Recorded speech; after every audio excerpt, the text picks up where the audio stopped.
The state of the union is not good. Our trade deficit is too large. We must not go back to unwise spending.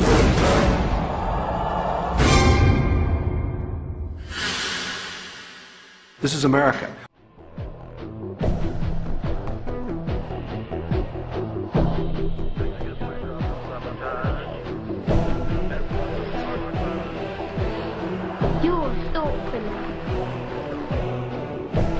George Orwell once wrote that the great enemy of clear language is insincerity. When there is a gap between one's real and one's declared aims, one turns, as it were, instinctively to long words and exhausted idioms, like a cuttlefish spurting out ink. You've probably heard confusing phrases like the trade deficit, the falling dollar, the national debt, unfunded liabilities, and so on, which all sound vague and actuarial and vaguely, well, not me. The reality behind these accounting phrases is perfectly monstrous. When someone, a foreigner say, loans money to the American government, what are they getting in return? Well, they are getting promises of interest payments and eventual repayment of the principal. Where does your government get this money? The government is not a business. It does not generate profits in the free market. So where does it get the money to repay its creditors? Are you beginning to understand that it is not dollars that are being sold, or bonds, or agency debt, or treasuries, or anything like that? Where is your government going to get the money to pay off its creditors? It's not pieces of paper, or contracts, or computer bits that are being sold.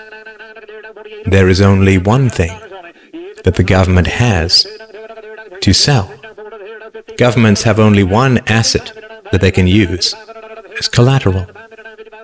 Your leaders are selling you.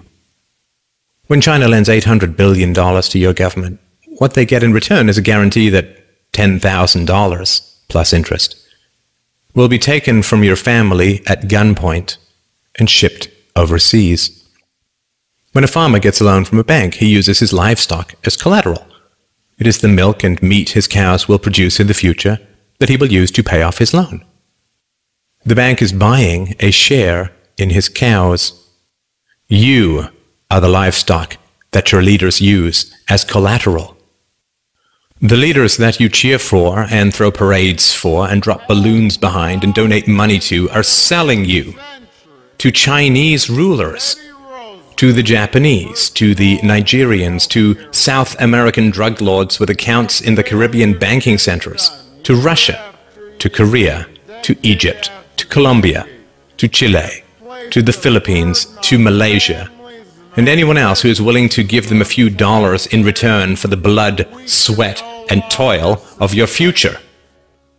The flag that you praise and the anthems that you sing and the rulers that you weep and kneel before have as much loyalty to you as a plantation owner had to his slaves. And sadly, plantation slaves had more pride than we do. Plantation slaves did not generally praise their masters for selling them off, for auctioning off the lives, hopes, dreams, and futures of their own little children. We can understand that cattle may lick the hand of the farmer who lowers an axe to its neck, because cattle are dumb beasts that cannot comprehend their real relationship with the farmer and his imminent plans for them. What is our excuse?